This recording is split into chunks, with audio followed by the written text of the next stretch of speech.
Hello, welcome to the Conversations on Content. My name is James, and thank you for joining us today. This is a late night stream. For those of you joining us on the live stream, if anybody comes in and catches this on the replay, we are on YouTube uh, at Lifehope Media Studios, which is my company. This is the Conversations on Content show, and we are here to talk about content creation. And specifically today, I want to talk about how do you blow up your channel if you're a small creator? How do you get from 0 subscribers to your first 100 subscribers, to your first 1,000 subscribers? Now, if you look at my channel right here, you'll see I'm over 100, not at 1,000 yet. It's okay. We're on our way. I'm also not consistent on this channel because this channel has always been a side project, for one. Two, I've been doing other things. I took a year and a half off of all social media. I just recently came back in the last couple of months, started getting back into content creation, and I kind of got myself back into a place where I was once again answering people's questions about content more than I was about whatever niche I was in.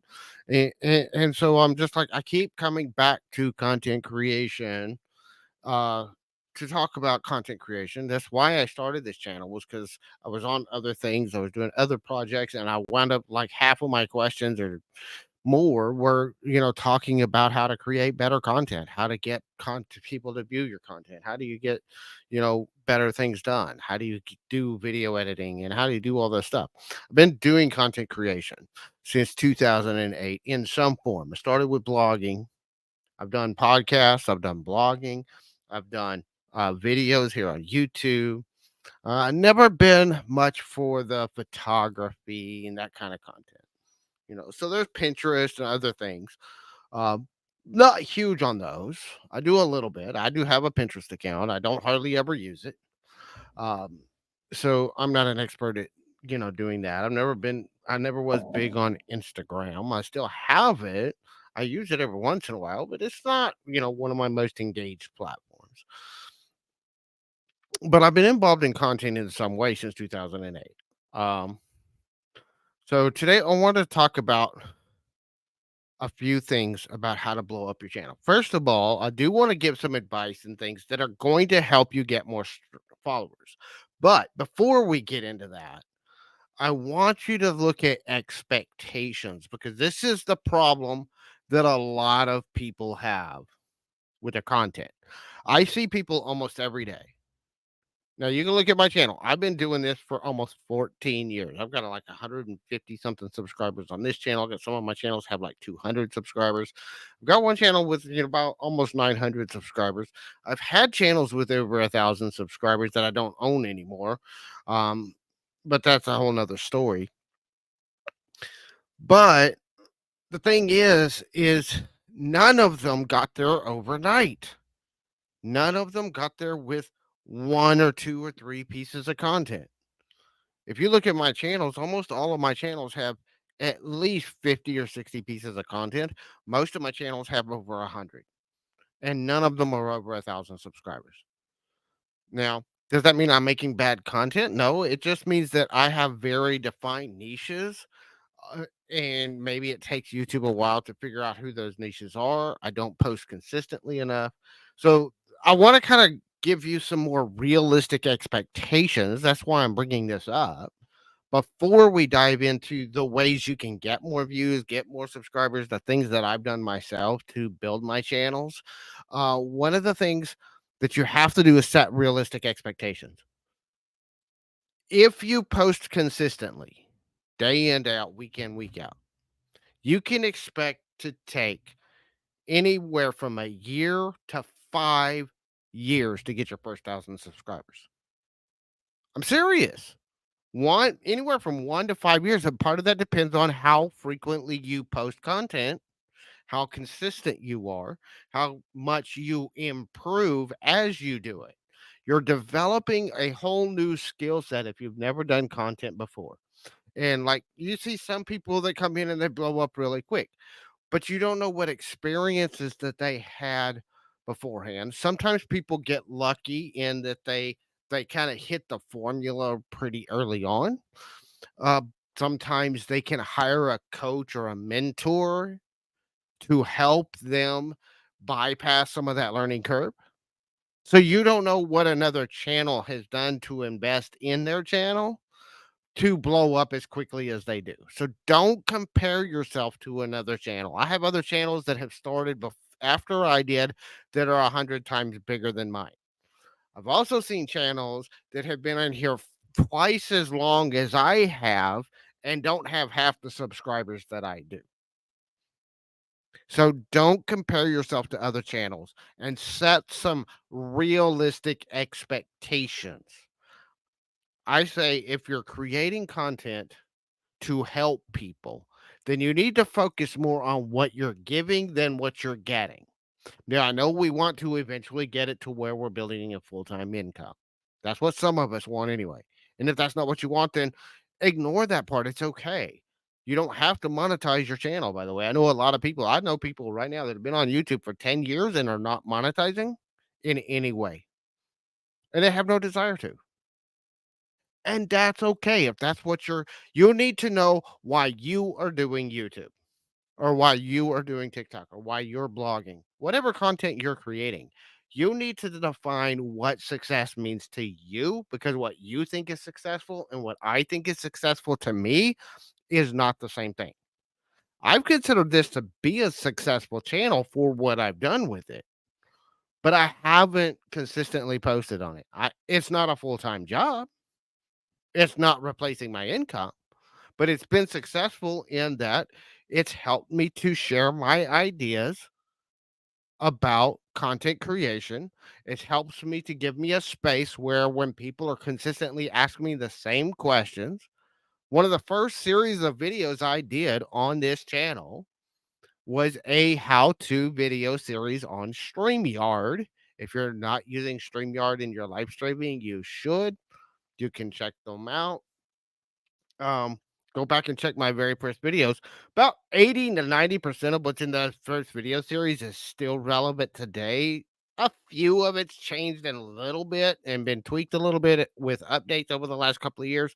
But about 90% of what's in those video series is still relevant. Shows you step by step how to set up a StreamYard account, how to set up your first stream on StreamYard, how to use all the tools in the back room. I did a whole video series, went step by step through everything in the back end of StreamYard, and it's a great series to start with. The reason I started with that series was I spent 2 weeks almost every day teaching people how to use StreamYard. I was getting invited into people's live streams and into their back rooms to teach them how to use the tools inside StreamYard. That's why the very first videos I did on this channel was a how-to series on how to use StreamYard. Now, that's what I've always done with this channel. When people come to me with questions, I create content to answer those questions because most of the time, when one or two people are coming to me with a question, I find that there's a lot of other people asking the same questions. So, how do you grow your channel? How do you get more subscribers? How do you get more views? That's it. That's the answer right there, by the way. You create content that people are asking for. Now, how do you know what people are asking for? Well, there's a few ways. Let me show you one of them. So, what we're going to do is I'll go more into what we're showing here in just a little bit. But I want to show you something right here. On the search bar, you go right here. You start saying how to get more views on YouTube, on TikTok, on YouTube Shorts, on Instagram Reels. These are all content ideas right here for somebody that's in the content creation niche. Or, I have my channel on building self esteem. How does self esteem affect relationships? How does self-esteem affect your life? How does it self-control and the development of adolescence? How does self this concept influence motivation? Guess what? Those are all content ideas or self-image and your superpower. How does ADHD affect the brain, relationships, your life, your emotions, your dopamine? Guess what? Those are all content ideas. These are also not just content ideas, okay? These are all content ideas that people are actively searching for. All of these predictive searches are things that people are actively searching for. If people are not actively searching for it, and the highest they are on the list, the more people are searching for. So these are all content ideas that I could create content around. Now, one of the things I want to show you and I want to talk about is that YouTube is a long term game. A lot of people think of YouTube and especially shorts. You're thinking of shorts, you're thinking of, I want to get a quick fix. But look at this right here. Look at this channel. Okay. 13 years, 23,000 views, minute and a half video.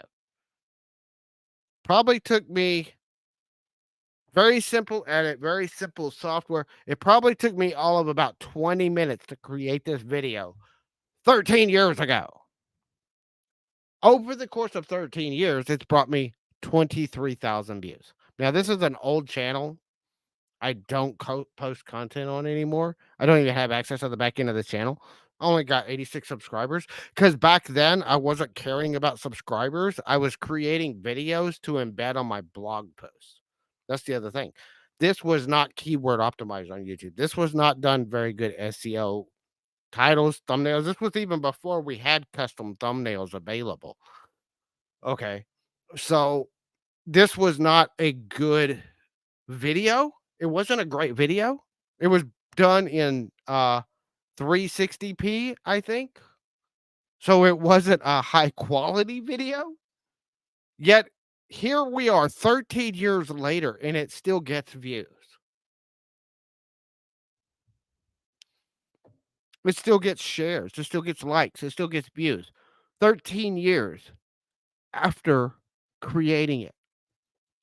That's the real power of YouTube. It's not quick hits. It's not fast subscribers, fast growth.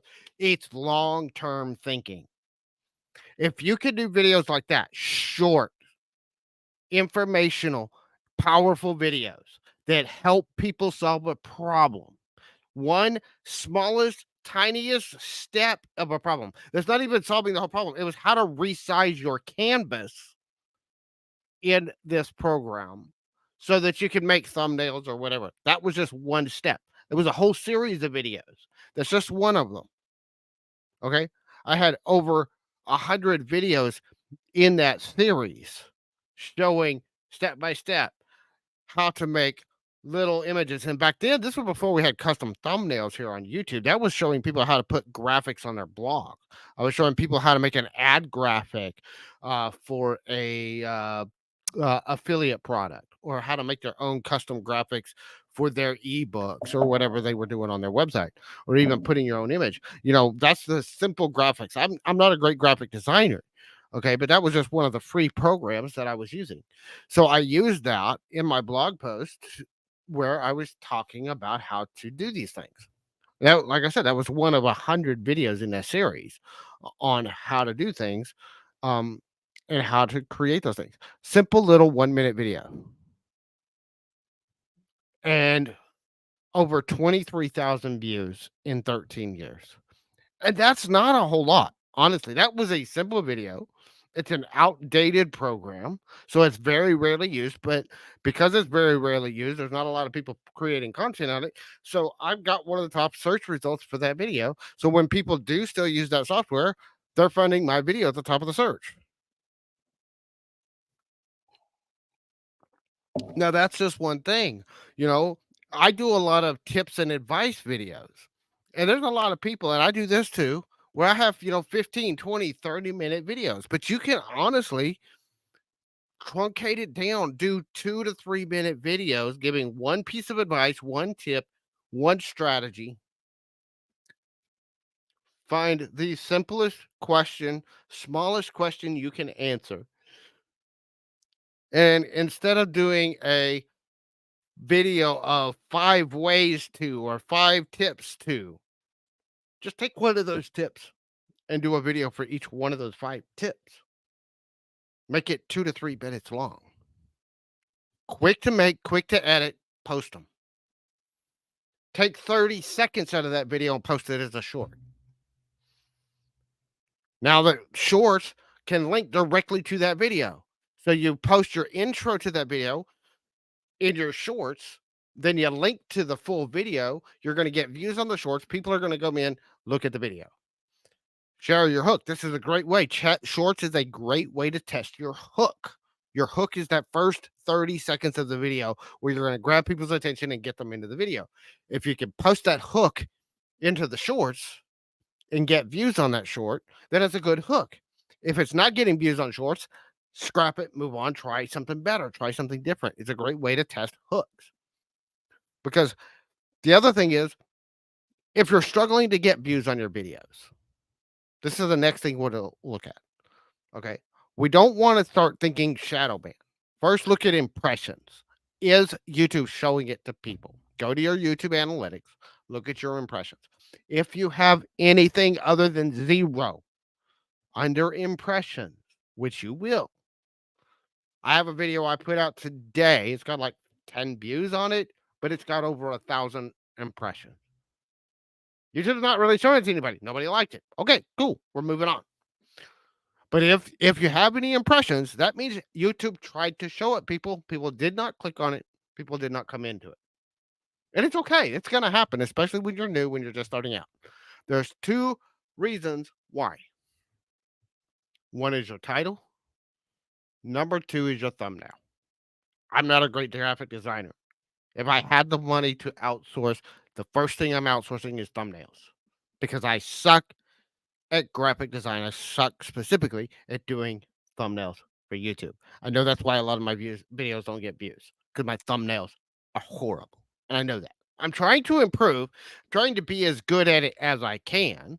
But at the same time, I know I'm not good at it. And it's not something I enjoy doing. It's not a part of the process that I get into. It frustrates me. I rip my hair out and I ain't got that much to rip out. I would much rather pay somebody else to do it. Right now, I don't have the income to pay them. And the frustrating thing is knowing if I did have the money to pay somebody to do it, I would make more than enough money to cover their paycheck. But I got to have money to pay them up front.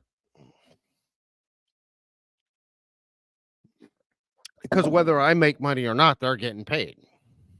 That's the thing. That's the thing with hiring people. As the business owner, whether you make money or not, they get paid, period. And if you can't do that, if you can't figure out how to pay them when you don't have any income, then you don't need to be hiring anybody. That's the way I look at it. I'm not going to put it on a credit card. I'm not going into debt to pay other people to do things for me. Because that's why most businesses fail. The reason most businesses fail is not because they can't learn the skills, it's because they're not willing to eat shit and do it themselves. They go into debt and then they can't afford to pay their debt because they don't have revenue. If you don't have revenue in your business, if you're not making a profit in your business, then you are going to fail unless you're doing it debt free. If you're doing it on debt, those debts still have to be paid, whether you make any money or not. And this is why most businesses fail. I'm able to sustain my business with very little income from the business because it's debt free. Because I'm personally debt free and my business is debt free. Okay. So I can try and I can try different things and I keep pushing and pushing and pushing and I can do it as a hobby until it makes money. But, yeah, I got a family to feed. I got, bills to pay, and those are important, and those are things I'm working on other things. But I can also continue creating content free of charge without having to worry about whether it's full time because I'm not doing it on debt. Because I'm not building a team of people when I can't afford to pay that team. I've seen so many content creators that try to start off building this team. Eat some shit for a while. Do it yourself. You don't have to be great at it. You don't have to be an expert at it. Just learn how to do the basics and the fundamentals. build it up to a point where it can start making a little bit of money and then start outsourcing and paying other people to do stuff. It doesn't have to be cost a lot either. You go to Fiverr, you can go to other places, hire one off talent early on. It'll probably be years of growth, even once I start making some money, before I hire a full-time person to do just thumbnails and graphics. Because really they're only gonna have work like once or twice a week. So we'll be hiring people for one-off jobs. Maybe hire somebody consistently, say, "Hey, I want, 4 thumbnails a month, 5 thumbnails a month," however many videos I'm putting out. Now, if I get to where I'm, making some good money and I'm doing it full time, doing it more consistently, then I might, get to where I'm doing, 2 or 3 pieces of content a day. I got multiple channels all growing and building and doing things. Then I might be able to do that. But for right now, we're going to do it ourselves until we can afford to pay somebody to do it for us. It means we got to learn the skills. The other thing is once you develop those skills, it's gonna be a lot easier. You don't have to be the best at it, but once you understand the fundamentals and you understand what their job is, you will be able to judge if somebody else is doing the job once you're paying them. This is something I learned in every business I ever worked for. Part of the reason why I always became a supervisor was because I knew how to do everybody's job, but I wasn't the best at doing any one job. There was no one job I was the best at, but I knew how to do everybody's job. So that quickly put me into a position of being a supervisor because I knew what the expectations were from every department. I knew what every expectation from every single job in the facility was. So that made me move into supervisory positions pretty quickly within a year, 2 years, whatever their minimum time frame was, because I learned all the positions, you know, versus, this is where they say the master jack of all trades, the master of none is often better than the master of one. The reason why is because the jack of all trades can look at the entire situation and strategically plan who needs to be where. And the jack of all trades can see, hey, okay, I know that this needs to be done a little bit differently here. This over here is doing really, really great. I trust my people to do their job, but at the same time, I can supervise and make sure that they're doing what they supposed to do. A lot of people think supervisors are wasted people. Now, there's a lot of bad supervisors that don't know how to do this in other jobs, but if you're going to be supervising a team as a content creator, as the business owner, you're going to be supervising your whole team. So you're going to have to know what the video editor's job is, what the developer's job is, what the graphic designer's job is. If you hire a writer, what the writer's job is. You got to know what all of those pieces are. So if you've done those things, then when you get to do it, but slow down. Okay. Do you ever watch a TV show? If you ever watch a TV show, I want you to stop at the end of the show and watch the credits. Watch the credits at the end of your favorite TV show, whatever show it is, it doesn't matter. You realize there's like 2 or 3 minutes worth of credits, right? Start pausing that screen and writing down the names of the jobs. Because guess what? As a content creator, you are doing every single one of those jobs. So when you're starting doing your research, what does a production designer do? What does a graphic designer do? What does a writer do? What does a producer do? Start researching what all of these jobs in the TV industry do, because you do every single one of those jobs as a YouTube content creator. Every single one of them. When I do, even for a live show, I had to set up my lighting. I got 2 lights right here. I had to spend a lot of time getting them adjusted just right. I still don't have them adjusted exactly the way I want them, but they're better than they were. I've got my sound. I had to do a sound check. Got my microphone. Make sure my microphone's tuned in just right. Got to make sure my music's turned right. You know,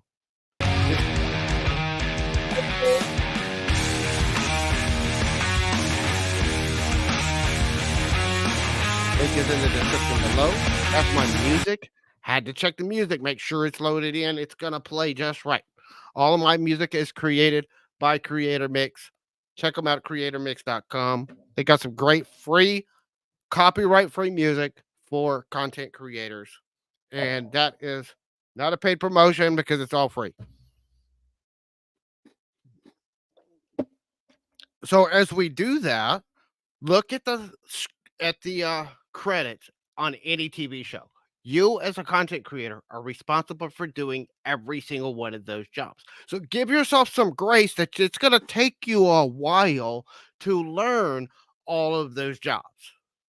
You're not going to start and do your first couple of months worth of videos and be at 1,000 subscribers.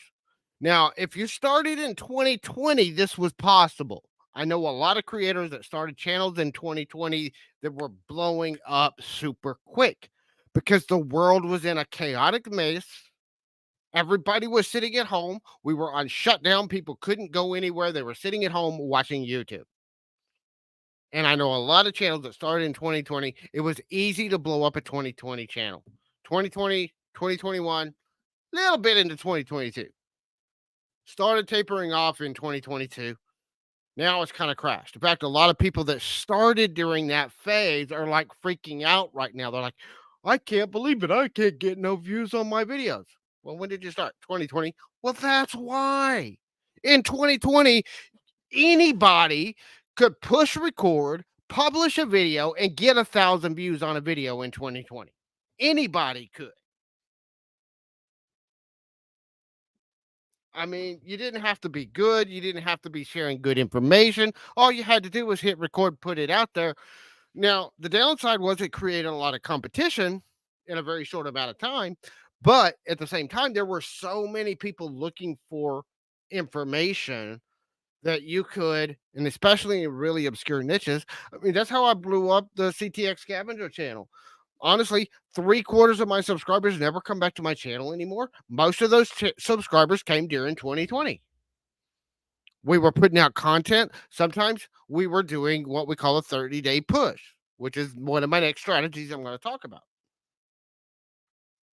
But one of the things that we're going to do is give ourselves some grace, start putting out some consistent content, but don't freak out if it doesn't just take off at once. Now, we are going to share some tips and strategies that will help you grow up your channel. First, I already talked about it a little bit, YouTube Shorts. Start doing shorts. 1 or 2 shorts a day.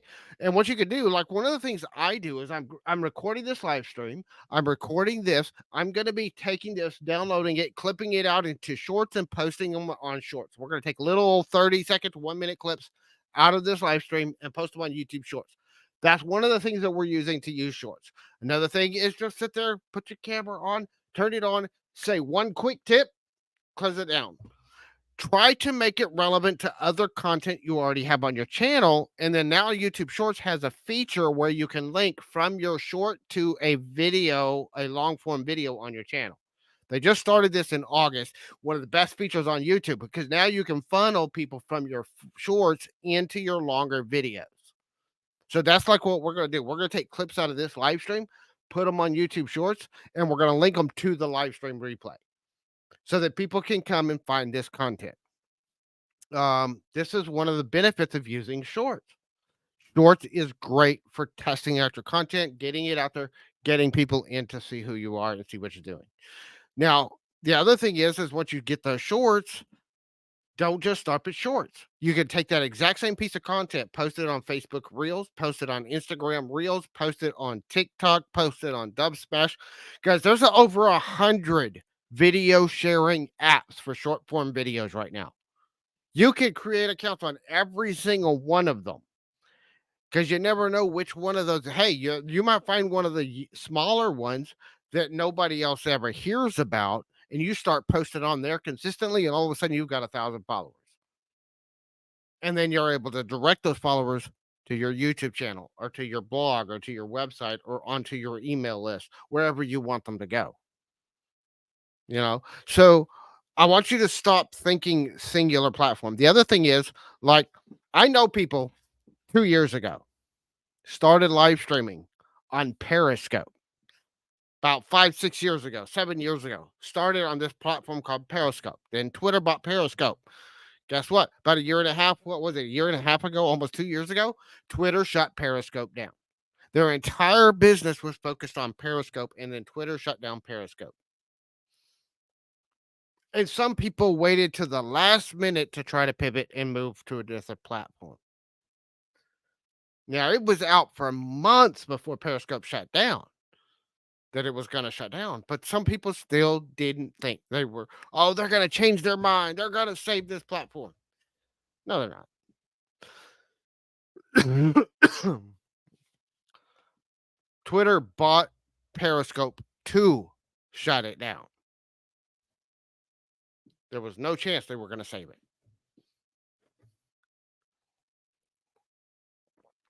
But don't be dependent on one platform. Even YouTube. I love YouTube, but I'm not going to be dependent on YouTube. I got stuff going on TikTok. I got stuff going up on Instagram. I'm building my own domain where I can control it. JamesMPruitt.com is my domain right now. That's for my other web channel. That's my other website. But my homepage on JamesMPruitt.com is basically my link tree. It's got all of my socials for all of my content, all of my channels, all of my stuff. But the blog and most of the content I'm starting to put up on that channel, which I'm just starting, is more from my personal growth stuff, ADHD stuff. I'm actually going to be registering another domain for Life's Hope Media Studio, which is where this is going to go. That's where Conversations on Content is going to go.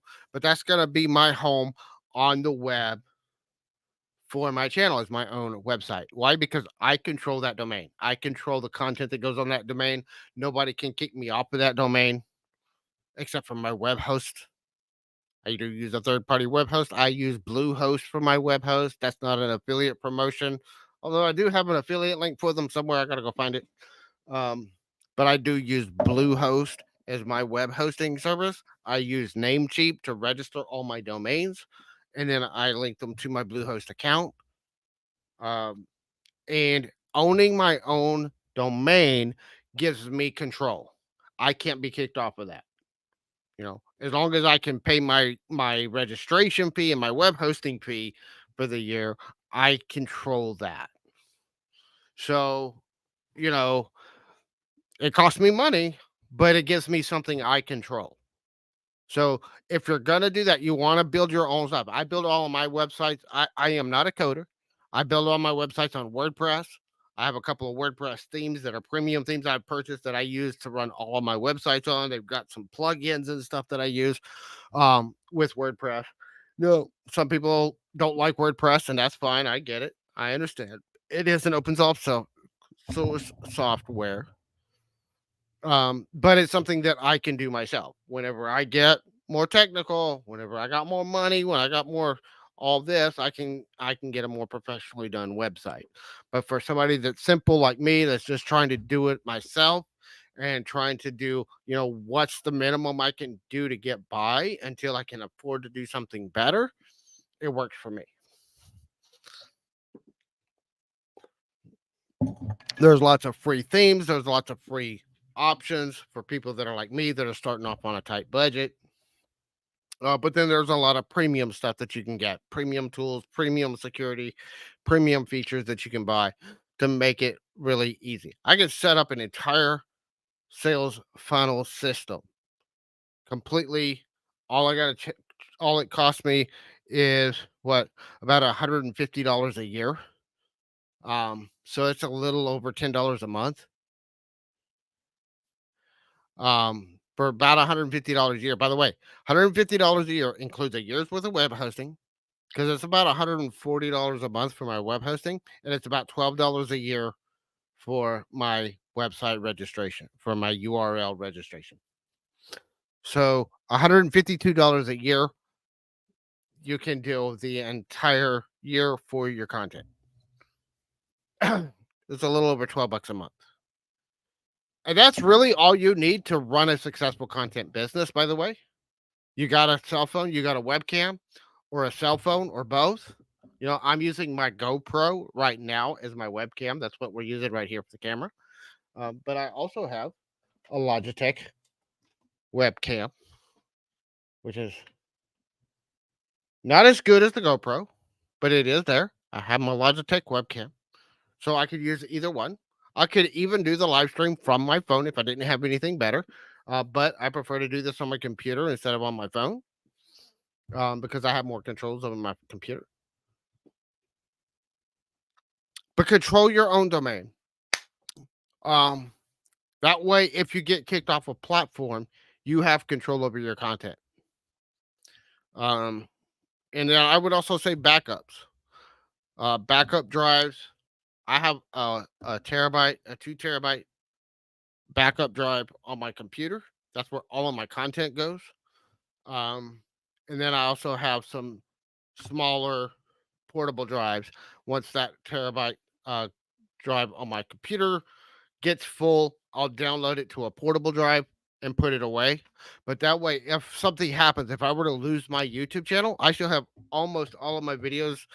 And I just started doing this about a year and a half ago. But every video that I've done in the last year and a half, I have backed up. So if I were to lose my YouTube channel, if I was to lose my TikTok, if I was to lose my Instagram, I have all that content still on my own, and I could re-upload it somewhere else. Now, some of it I may not want to re-upload because I can make it better, I can improve the quality, but at least I've got a starting point. I could put up, I could pull 10 videos, get 10 videos up on a brand new channel on another platform, and I'm going again. So, so you want to back up your content because YouTube is not perfect and they're not necessarily working for you. They're looking for the out for their viewers. They're looking out for their bottom line. They've got their own things. Okay. And I love YouTube, but don't be dependent on YouTube. Do not be dependent on a platform you do not control. So that said, one of the biggest things that we can do to get more views, to get more people coming to your channel quickly is not SEO. SEO is great, and I think it's important using keywords because that tells YouTube what your channel's about. But SEO, as far as like trying to get ranked in search at YouTube, I think is kind of a dying thing because less and less people are searching on YouTube. But where you really want to show up nowadays is recommended content. This is where having a great title, a really compelling title and thumbnail are going to be important because the more compelling that title and thumbnail is, that's what's going to get you clicks. That's what's going to get you views. Okay. That's the first thing. If you're not getting views, look at your impressions. If your impressions are more than 0, you need to look at your title and your thumbnail. Until you're getting, I would say, at least 100 views per video, I wouldn't look at anything else. I would keep focusing on improving titles and thumbnails. That's what I'm doing right now. My focus right now is right there on this channel. Improving my titles, improving my thumbnails until I can get to 100 views per video. Once I get there, then we want to start looking at audience retention. Are we keeping them past the 30 seconds? If you're not keeping them past the first 30 seconds, then your video doesn't need to be any longer than 30 seconds because nobody's seeing it. They're gone. If you're losing more than 50% of your viewers within the first 30 seconds of your video, all of your attention, once you start getting over 100 views per video, all of your attention needs to be on how do I get them to stay past that first 30 seconds? Instead of thinking, oh, the whole thing doesn't work, let's narrow it down to the smallest thing possible. The first 30 seconds of the video. Okay, we're getting them to stay for a whole minute now. Now let's look at the next minute of the video. What are we doing there? What can we tweak here? Are we losing people? Looking at your analytics will tell you where you're losing people. And by paying attention to what's going on in that video at that point in time, and then testing different things, you're going to slowly start creeping up and getting longer views. The more views you get, the more watch time you get, the more YouTube is going to show it to more people, which means it's going to bring more people to your channel. Now, make sure we're doing a call to action in the right place and time. Yeah, how many people do you see that start out that video? Hi, welcome to my channel. I'm so and so. Make sure you like and subscribe. Why should I like and subscribe? You haven't told me anything yet. All you've done is introduce yourself. By the way, if you're now getting this far into my video and you like what we're saying and you're getting some value out of this, make sure you like our video, give us a subscribe, follow our channel. This is going to help YouTube know that people like our content. By the way, I'm 40 minutes into this video before the first time I said that. I've given a ton of value before I ever asked you to do anything for me. That's what you do. Now I wouldn't go 40 minutes most of the time. I would go a little bit sooner, but I'm also ADHD as fucking forget to say it. But that's me. That's something I got to work on. But you don't want to do it in the first 30 seconds of your video. That's a lot of people. That's their hook. Hi, I'm such and such, and welcome to my channel. No, your first minute of your video should be all about one, validating why they clicked on your video. This is what this video is about. This is what we're going to cover today, and this is how we're going to get you there. That should be your first 30 seconds to a minute of your video. That's the hook. That's going to make people want to watch longer. If you're not making people want to watch longer, you're not keeping their attention, then you're not doing your job as a creator. That's why people aren't watching your videos. You've got to take responsibility for what you create and whether people watch it or not. And I don't hate people. I'm not saying this to be mean or to be ugly or to be judging people. I say this because I've made this mistake myself. I've blamed other people for things that were my fault. And that's part of why my channels have been so small, why my channels haven't grown as much, because I was too busy blaming other people for mistakes I was making. Okay. If people aren't watching your content, that's a you problem. That's not a them problem. It's because you're not grabbing their attention. You're not keeping their attention. And you've got to own that and fix it.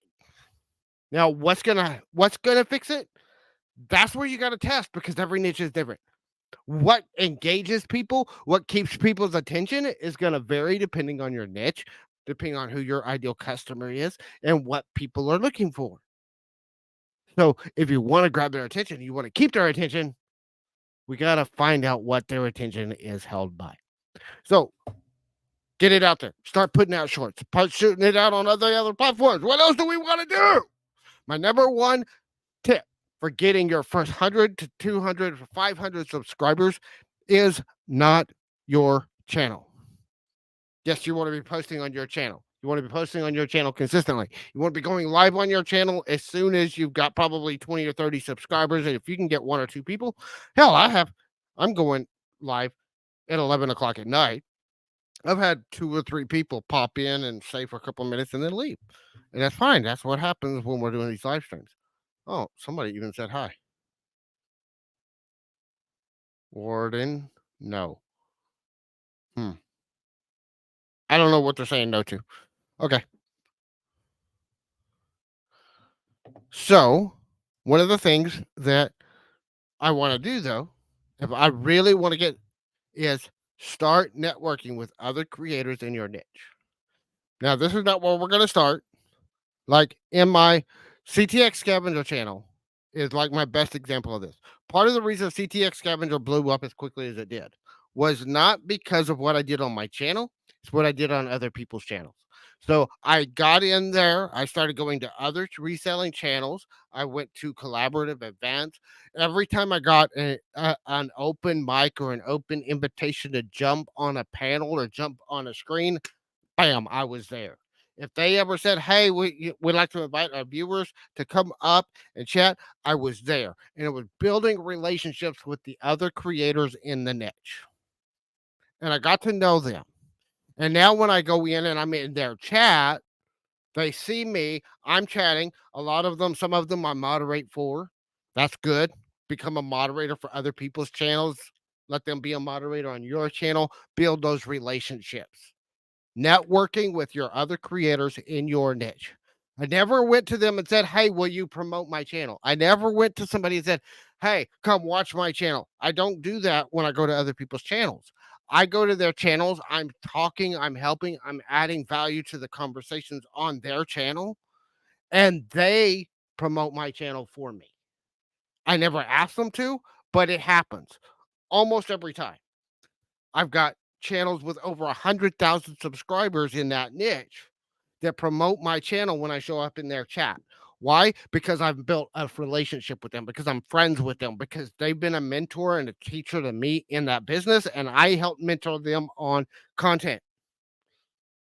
and they're doing a lot better than I'm doing with content because they did it more consistently. They also did some things that I didn't agree with, but that's another neither here nor there. You know, I don't always agree with what other people do to build and grow their channel, but either way, they did it. They built their channel. They got over 100,000 subscribers, and I don't. So, you know, whatever there is, whatever it takes to get there, I guess. But you don't have to cheat to get there. You can get there naturally. You can get there organically. It's just going to take longer. But get out there and network with other people. Get up on other people's live streams. Get in there, build those relationships. I got a lot of friends in the content creation space that I talk to and I network with. I'm going to be inviting some of them to come on and talk with me. I've got a lot of people I know that are not in the content creation space that I've already talked to about coming on and just having conversations about what they do with their content and how they're engaging people. That's what I'm trying to do. So, what are you doing to network with other people in your niche? Not just any creator, but the people in your niche. And don't go in there spamming them, asking, self promoting, none of that. It's going in there, building a relationship with their audience, building a relationship with the creator, building a relationship with the business owners. I've gotten products for free because I've gotten in on other sites. I've got forums I still go to in the affiliate marketing community. Now, guess what I do when I'm in the affiliate marketing community? I give people help and advice on how to create better content so that they can sell better, more affiliate products. Because that's what I started with. I started creating content to sell affiliate products. That's what I was doing in 2008 and 2009. I still do it some now, but that's mainly what I was doing when I started content creation was doing affiliate promotions on blogs and websites. Then I started doing it on content. I started doing it in YouTube. I started doing it on podcasts. Got a guide that I'm actually working on. It's going to be posted on my website. I'll let people know when it's out on how to start affiliate marketing as a content creator. And it works if you're a blogger, if you're a podcaster, how to find affiliate products, how to find products worth promoting, how to get uh, approved for affiliate commissions when you have no following, how to build the following. We got all this kind of stuff that we're working on. Um, I would rather be an affiliate than just relying on Google AdSense. You know, I actually had Google AdSense years ago on another account, and I had a website, two side by side, almost identical. They had unique content, but they had a lot of targeting, the same type of keywords, same target audience. One of them I just ran AdSense on, and the other one I ran affiliate promotions on. They had very similar traffic, they had very similar goals, similar customer target audience. The affiliate site actually had less traffic and higher revenue than the AdSense site. Because Google AdSense, which is what the YouTube Partner Program runs on, Google's AdSense program is one of the lowest forms of monetization you can get. Now, it's nice to get to that. I'm trying to get to there myself. And it's a nice little, extra revenue stream to add in, but it is not for any content creator that I know that is making a full time living. Not a single one of them is relying on AdSense income. Most of them, you look at AdSense as play money. That's money that they use to play with, to do funny little things or to try something that would be crazy. And if they blow it all and they don't get any return on their investment, they don't care. That's what they use AdSense revenue for. Most of them are doing either creating their own products or marketing other people's products as an affiliate, or doing a combination of those, or selling their own services, selling coaching services, selling services as a freelancer. Those are the kind of the three major ways that people are monetizing. They're either creating products and selling them, they're selling themselves as a service, or they're selling affiliate products. And then they're making, or most of them are doing a combination of those three and then doing merch. Merch is becoming a huge thing for a lot of creators. I know a lot of creators making two, three, four, $5,000 a month selling merch. and then they're making, a few $100, a few $1,000 a month doing AdSense. Overall, I talked to some creators just the other day.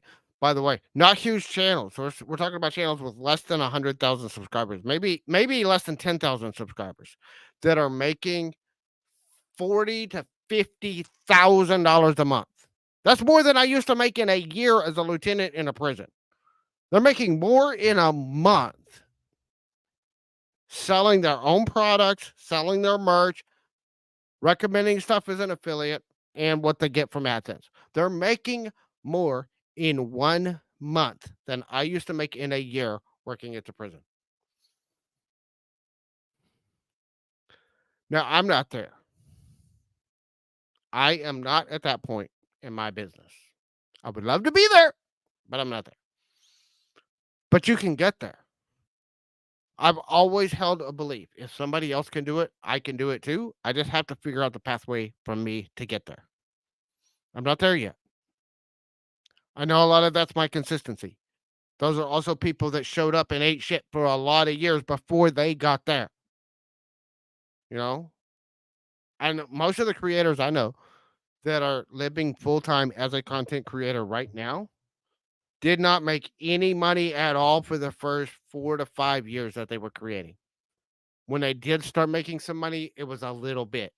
It wouldn't even cover their web hosting fees. They might make, $500 in 2 or 3 months. But then slowly over time, it built up. And then it kind of hit a point where, maybe they put out one piece of content that went viral. And then all of a sudden, it just started rolling in and it started snowballing and rolling. And once you figure out the formula, like look at Mr. Beast, he figured out the formula for viral content so that almost every piece of content he puts out goes viral. Most people don't do that. I'm not here trying to be Mr. Beast. I'm not trying to be Casey Neistat. I'm not trying to be one of those millions. One, they're in the entertainment community. Okay. My target audience is not entertainment channels. My target audience are people that are trying to teach. They're trying to do, motivational content. They're trying to do inspirational content. Look at my banner on my channel. It's bringing hope through content. It's helping people find hope. It's helping people find success in their life, helping people improve something in their lives, mentally, emotionally, spiritually, financially, their relationships, whatever it is. If you're trying to help people improve their health, people that are giving more advice type content, tutorial type content, that's who my target audience is. Okay. So it's a little bit different than an entertainment channel. We're going to have slower growth, but long term growth. You know, those entertainment channels, they're going to get most of their views in the first few weeks, and then it might trickle in some views over the next couple of years. But it has a shorter lifespan than putting out a video that was a 2-minute tutorial video. Probably took me 20 minutes to create, 20,000 views over the course of 10 years.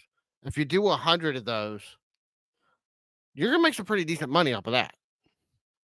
You can make a really decent money once you get monetized off of just doing those little 2 to 3 minute tutorial videos.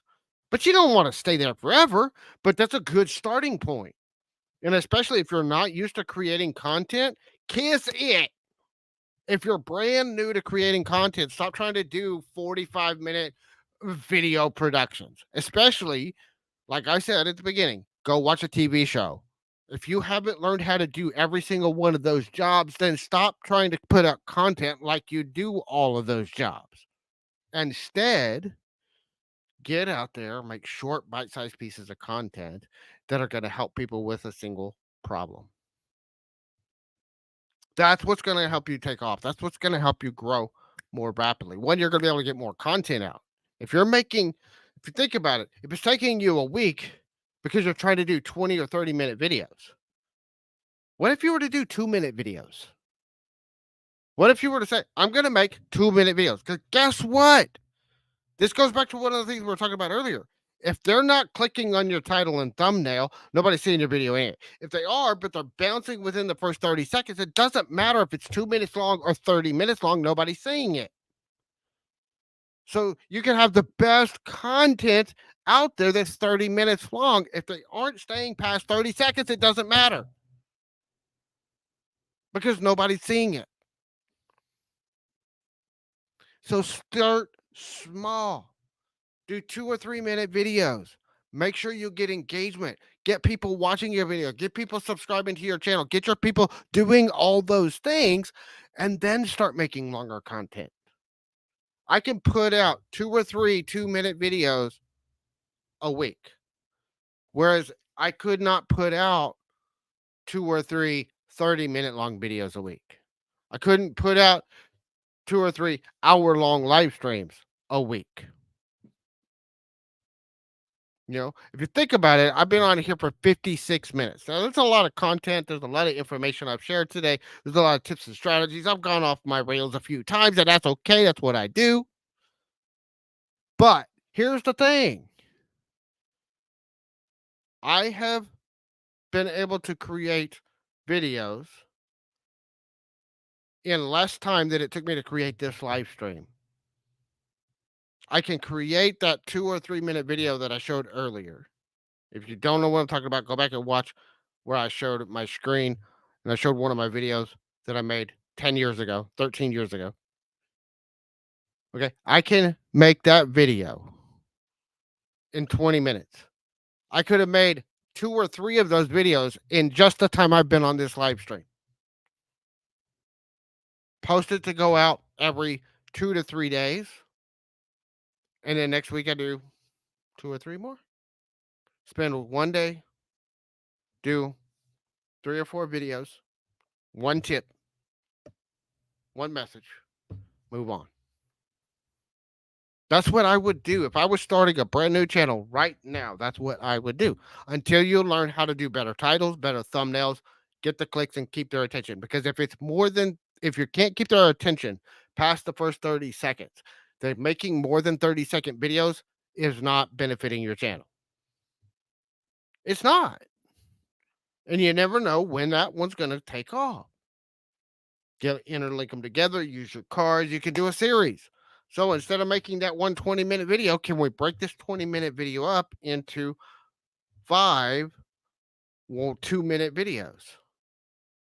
If you can make that 20-minute video into 5 3 or 4-minute videos, break it up, just do an intro and outro, link the videos together. Now you got a whole playlist of videos. Instead of one video, you've got 5 titles, 5 keywords, 5 different thumbnails, all that could potentially bring clicks and bring people into your channel.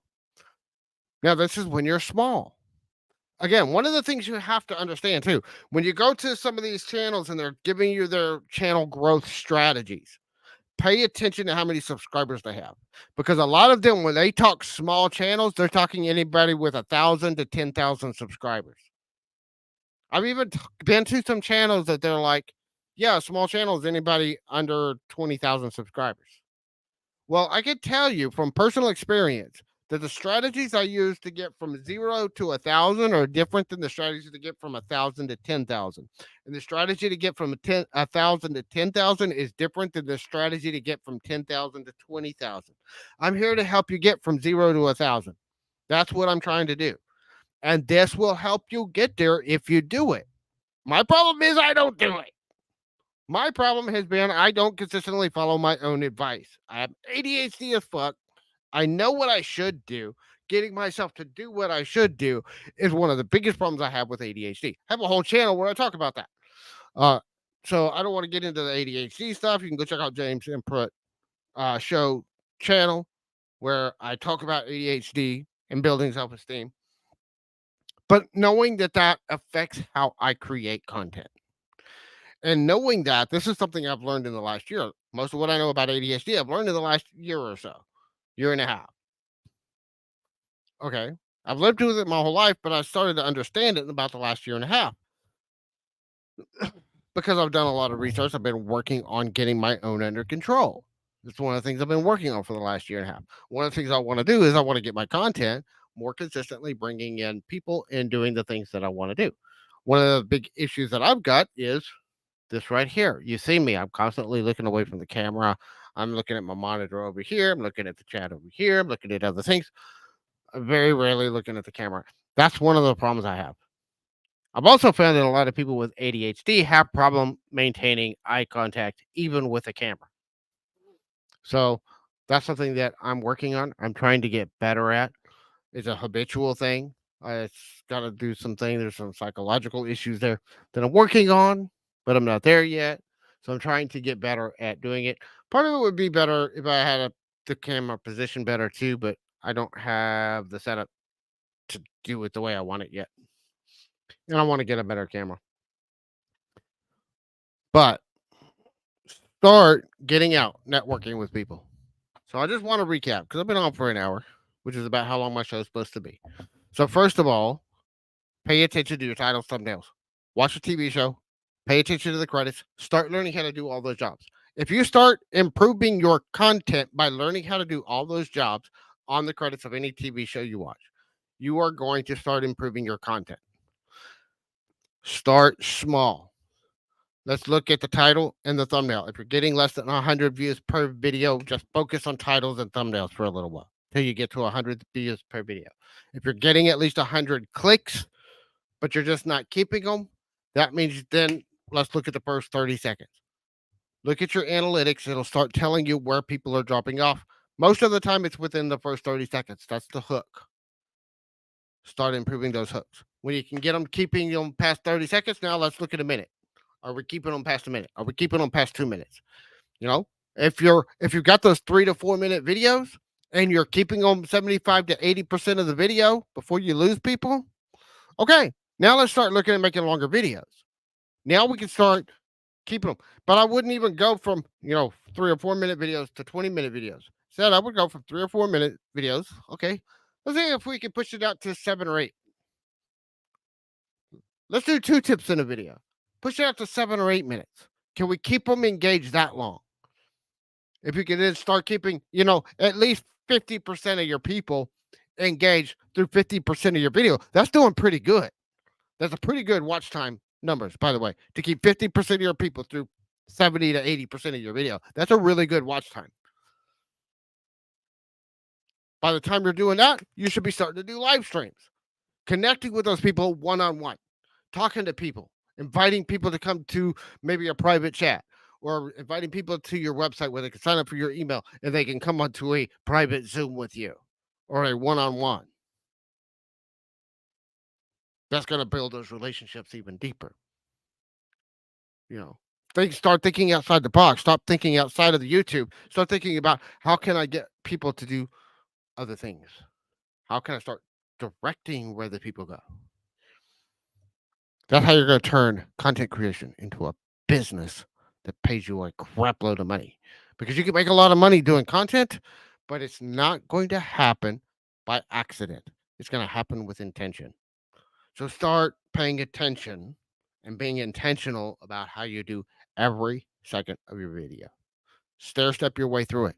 Don't try to worry about the whole video.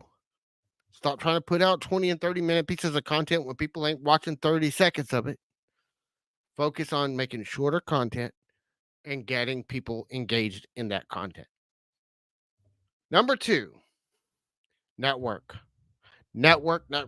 Number one thing I have done on any channel to ever grow a channel is how I grew the storage scavenger in just a few months. Network with other creators in your niche. Networking does not mean going in and spamming their chat. Networking does not mean going in and demanding that they collaborate with you so you can get their views and subscribers. That's not what I'm talking about. Networking means going out, providing value on their channel, asking nothing in return, and they will invite you to join them. They will invite you in. They will promote your channel. It will happen. It won't happen instantly. It won't happen the first time. It won't happen every time. But it will happen if you do it enough. You should have a list of at least 10 channels that are, I would say, 100,000 subscribers or more that you subscribe to. You go to their content regularly, engage in their chat. And a minimum of 10 channels, at minimum in your niche, that are under 1,000 subscribers or I would say under 10,000 subscribers. 0 to 10,000 subscribers. A minimum of 10 channels in your niche that are 0 to 10,000 subscribers. Those are people you want to network with. And especially those ones that are under 1,000 or right around 1,000 or just a little over 1,000. Those are the ones that are going to be more than likely to invite you to come on a panel with them, to come in on a live stream and chat, to come do a collaboration with them. I got really lucky. I got an invitation one the day after I left working at the prison. I got invited by a channel with 10,000 subscribers to come do a collaboration. At that collaboration was another channel that had over 100,000 subscribers, but it also had three other channels. One of those channels is no longer creating content, but the other two are, and they're two of my best friends. I'm all three of them are friends of mine, but one of them doesn't create content anymore. But those are all people. Now the two bigger channels, I really don't have anything to do with anymore that were involved in that collaboration. Even the one that invited me, they were a great mentor to me. I learned a lot from them. I'm not saying anything bad about them, but I don't really have much to do with them anymore because we have some philosophical differences of opinion on a lot of things, including integrity and customer service and how to treat people. There's a lot of things. Uh, but it did introduce me to my friend Robin from Real Creative Studios. She's also another video editor. She does a lot of great stuff. Real Creative Studios here on YouTube, doing a live stream just a little bit ago with another friend. We do a lot of auctions together. She and I met through that collaboration. She's one of my best friends on YouTube. We've known each other since 2019. Met her in person. You know, we chat. She went through a stroke. We were like, "Hey, how you doing? What's going on?" When I took a break, I stepped away from YouTube, didn't say anything, it just disappeared. She was one of the few people that reached out to me, said, "Hey, how you doing? What's going on?" You know, because we built a relationship. It wasn't just a promotion. It wasn't just a here, let's share my side, I'll share yours. We built a relationship with people. And when you start building real relationships, real friendships, you're going to have people's phone numbers. They're going to have your phone number. We're going to get to know each other. When you start networking properly, you're going to build relationships with people. You're going to get to know people. And that's what opens doors.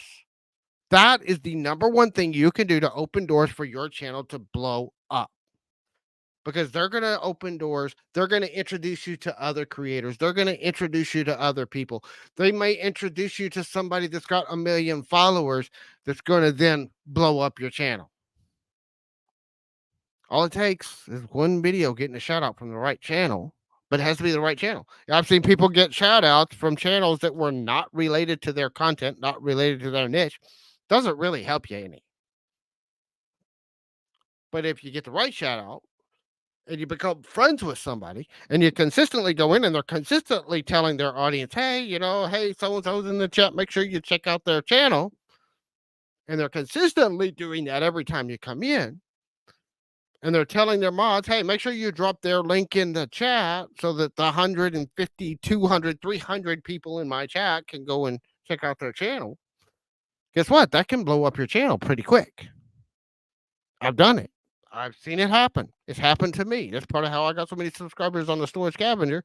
I had close to 1,000. I lost a whole bunch because I went for 2.5 years without posting any content on there. Lost a lot of subscribers during that time. Lost a lot of views. When I started posting content, I lost more subscribers in the first month than I gained. And that's okay. That's the price of what I paid. But start networking with other people. Start posting on multiple platforms. Start taking your videos, taking your hooks, taking your 30 seconds to a minute, posting it out on other channels, other platforms. Get outside of just the big names. There's hundreds of video sharing sites out there, and you might get blown up on one of the smaller ones that nobody knows about. You can do videos on Snapchat, you can do videos on Instagram, you can do videos on Facebook, you can do videos on TikTok, you can do videos on Dub Smash. There's literally over 100. If you go into your phone, I have an Android phone. I don't care if you got an Android or an iPhone. Go into your app store and start looking at video sharing platforms and video sharing apps. There's over 100 of them in there. Start downloading all of them. Create yourself an account. Own your name. Start posting everywhere. You never know where you're going to blow up. It may not be here on YouTube, and that's okay. But you might be able to direct some of them to YouTube and help build your YouTube channel. So those are just a few things that I've done myself. These are everything I'm talking about are things I've done myself. Now, here's what I would not do. I'm going to wrap this off with some do not do. These are things that you do not do to blow up your channel. Number one, sub for sub. It does not work. Yes, you can get subscribers to your channel. I built the channel on sub for sub years ago. And it was one of the worst mistakes I ever made. I never got any organic, real traffic to that channel. Never. I wound up shutting it down and deleting the whole channel because it just was horrendous. Because you're getting people that are only subscribing for a sub. So YouTube's serving them your videos, but they never click on your videos and watch because they never subbed because they wanted to see your content. They subbed so that you would sub to them. That, and when YouTube does these sub sweeps, they will trash those channels. If they catch you doing sub for sub, you will automatically get banned and blacklisted. If you get banned on YouTube, you are not allowed to create another YouTube channel. If you have any other YouTube channels, you are not supposed to continue posting on them either. If you have one channel blacklisted or banned on YouTube, it is a violation of their terms of service to own another YouTube channel. So just creating another channel because you got banned on YouTube is actually a violation of terms of service of YouTube. And as soon as they find out, they will ban you again and they will blacklist you. They will blacklist your IP address so you cannot get onto YouTube. And granted, there's people that circumvent the rules because there's a lot of people that think that they're better than everybody else and that they don't have to follow rules. Fact is, it's their platform. They can do what they want. If you get banned, just move on to another platform. So don't fight it. Now, if you have a legitimate case, yeah, you can fight it. But 9 times out of 10, most people do not have a legitimate claim. They are simply butt hurt and pissy because they broke the rules and got caught. And they don't want to own responsibility for getting caught. So get out there, network, let people know, share your videos. A lot of other platforms don't want you sharing. A lot of people are like, oh, like and share. A lot of other platforms don't want you sharing because they don't want people leaving their platform to come to YouTube. So the whole like and share and all that doesn't really work. It can if it's done right in moderation, but it doesn't really work. I would not spam your YouTube channel on Twitter, Facebook. That doesn't work. Most of those other sites have set it up to where they downplay and downvote links that leave their platform. Post content. If you're going to post on Facebook, post content on Facebook. You can take your videos and you can post them in multiple locations. You can post it on YouTube and on Facebook, or make unique content for Facebook, because sometimes the viewers on Facebook have a different style of content that they want than the viewers who are on YouTube. And that's okay. Make content specifically for Facebook, make content specifically for TikTok, make content specifically for YouTube, and then you have some pieces of content that you put on all of them. You know, we want to do some of both. We want to do some unique content on each platform and then do some content that goes on all the platforms. So we balance out that creating specific content per platform versus doing it. Doing the multi-streaming doesn't really work a lot. Yes, there's platforms that, oh yeah, you can multi-stream to 20 different platforms. But guess what? The platforms don't like it when you do that. So they give your content less visibility when you're doing it. So you're actually hurting your channel, you're hurting your content by multi-streaming to multiple platforms. Twitch doesn't like it. You can't even join the Twitch platform if you're multi-streaming. Or you can join the platform, but you can't join the affiliate program. You can't join their partner program if you are multi-streaming. It's against their terms of service for the program. So you can't make any money as a Twitch streamer unless you only stream the Twitch. Now you can take your Twitch videos and download it and put out clips on YouTube and put out clips. I actually have a channel I do that. One of my channels is a gaming channel. I stream on Twitch and then I download my stream. I make some shorts out of it. I make some longer videos out of it and I post it on YouTube. I post it on Instagram. I post some stuff on TikTok, all under their own accounts. That's video game streaming channel. So it's got its own accounts. It's got its own system. I just set that one up a couple of months ago. I'm still setting up some of the social sites on that one. Slowly building, slowly growing, slowly. Twitch's discovery absolutely horrendous, which means I have to get people from other platforms onto Twitch, and that's the hardest thing to do. I'm getting followings on all the other platforms, but they're not moving over to Twitch. I'm getting views on my YouTube channels. I'm getting views on my TikToks. I'm getting views on my Instagram, but they're not leaving those platforms and going to Twitch to watch my videos. So I still only have a couple of subscribers on Twitch. I only get 2 or 3 people seeing my stream.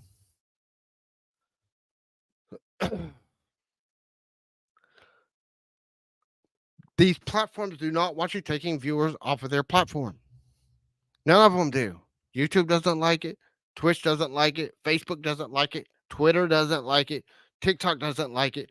They're all setting up rules to keep you from sharing content from other platforms because they don't want you leaving their site to go to another platform. You can't, if you go to TikTok, you can't, at least here on YouTube, I can talk about TikTok. I can talk about Twitch. I can't even mention YouTube or Twitch on TikTok or they will blacklist my videos. If I even mention that I have content on those other platforms, they will blacklist my videos and they won't get seen. So I can't even mention those other platforms, which is stupid. I get that they don't want me promoting it and linking to it and sending people over there, but I can't even mention that I have content over there, which is ridiculously stupid. At least here on YouTube, they're not going to blacklist my video because I mentioned that I create content on other platforms besides theirs. But then again, YouTube's, gotta look at it too. TikTok's still a baby. If you think about it, it's only a couple of years old. YouTube's been around. YouTube's a teenager in the social media space. It's one of the kind of the older social media spaces, but it's only 15 years old, 18 years old.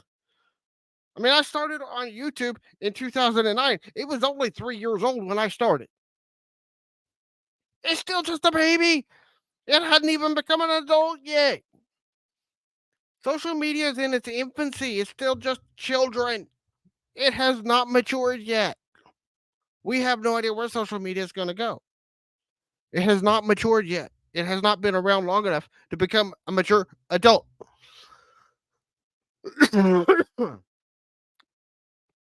I think we'll get there. I think it's going to get better and better as time goes by, but we're not there yet.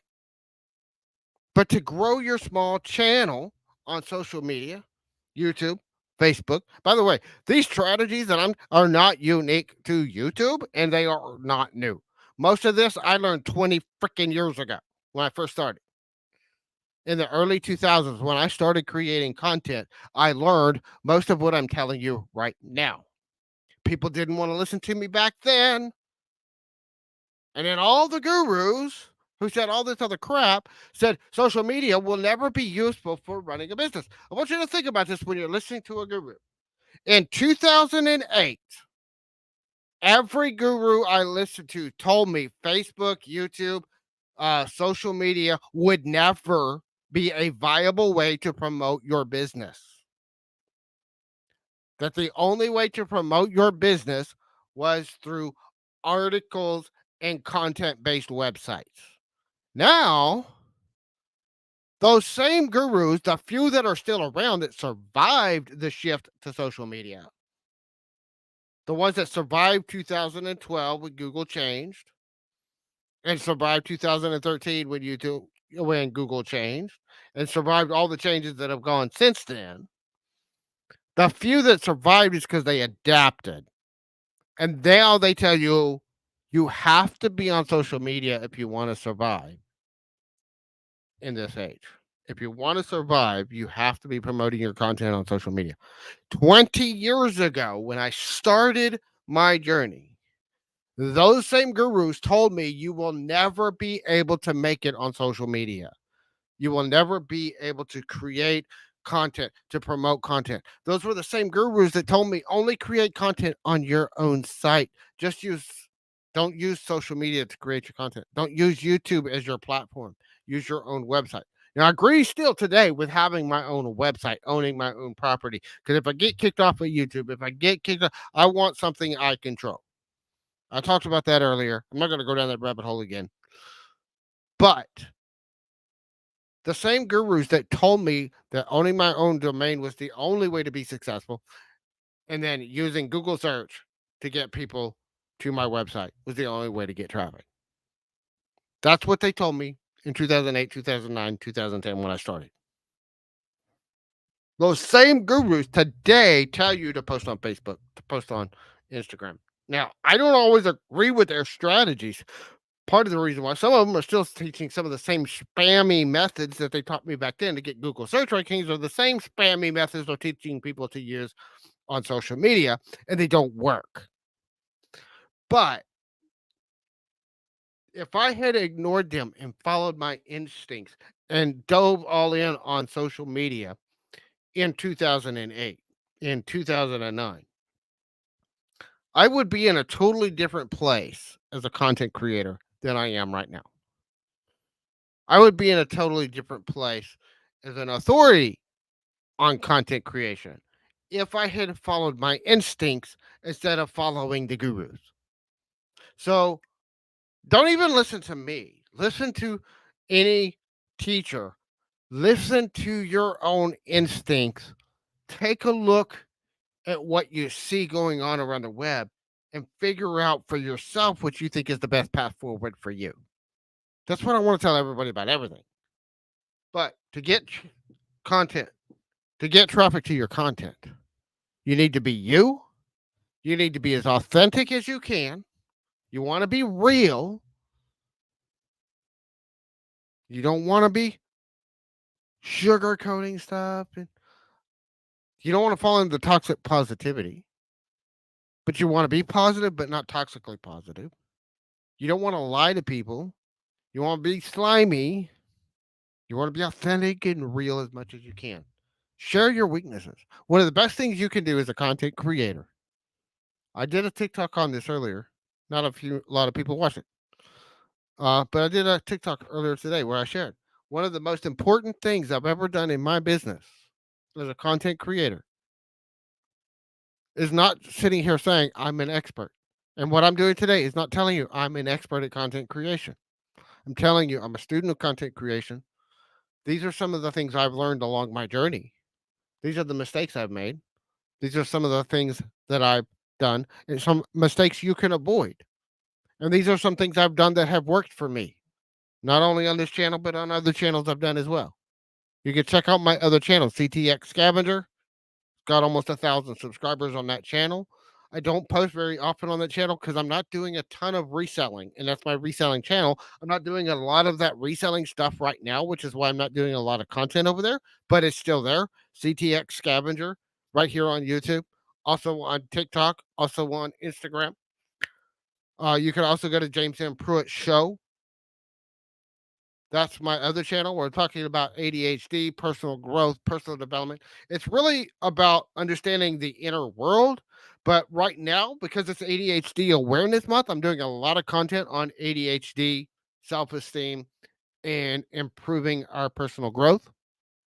But the focus of the channel is understanding our internal world, understanding the mental, the emotional, the spiritual, the conscious mind and the subconscious mind. That's really what that channel is all about. It's understanding what goes on inside of us and how it affects everything outside of us, because that's the most important thing we can do. So if you really want to be successful externally on YouTube as a content creator in these other things of your life, you got to work on what's going on inside of you. So check out that channel, jamespruitt.com. That's my website.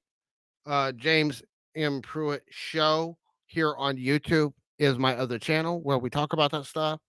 We'll link to those in the description. I may not get it in tonight. It may be tomorrow before I get the description updated with all of my links to all my channels. But those are my other channels here on YouTube where we talk about other things. Those are the three channels that I really mainly run. I have the four. My other one is my gaming channel.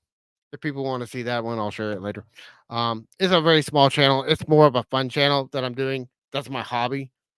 Uh, and honestly, the main reason why I started that channel, my streaming for my game, is because I'm playing the video game anyway. And I'm like, I got all this studio, I got all this setup. I might as well just turn it on because now it's all a business expense. Because I can wrap anything I do with that into my content. It's not a business expense because I'm doing content with it, even if nobody's watching it. So everything I do on that stream, including buying the games and doing all that stuff, is all a business expense now. That's the only reason why I started streaming it. If I get a following over there, I do. If I don't care. I enjoy it. I'm playing the game anyway, so I might as well just turn on the video and show myself doing it. I spend maybe an hour and a half, 2 hours outside of the game promoting the channel. That's, making TikToks, making YouTube shorts, making other stuff. Maybe an hour and a half or 2 hours a week outside of my stream. I only stream like once or twice a week over there. And I spend about another hour and a half, 2 hours outside of the stream doing stuff to promote the channel. And that's it. So I'm not working hard on it. I'm not really trying to promote it. I'm not really trying to grow it, but I'm doing some stuff, hoping that maybe something will kick off and it'll grow. It'll bring in a little bit here and there. If I could even get it to just pay for itself, that'd be great. Hey, boatman, you actually caught me just as I was kind of wrapping up. I've been on for an hour and a half already. Um, I've been trying to do these. I've got two live streams I've been trying to do all week. I've been trying to do one over on James M. Pruitt Show. I've been trying to do this one. And my life has been so freaking crazy all week. I haven't been able to get in here and do it. So I finally was like, it's late at night. Everybody else is asleep. I'm going to go live and do it now. But I'm actually live up. I've been on since 11. It's, an hour and a half, an hour and 28 minutes since I went live right now. So I'm actually wrapping up. We're going to call it a night. We're going to go to bed. Got to go take care of Emily tomorrow. Thank you guys for joining us. If you just jumped in, make sure you go and watch the replay. This is James again, Conversations on Content here on the Life Hope Media channel. We will see you next time and have a fantastic day. We love you guys.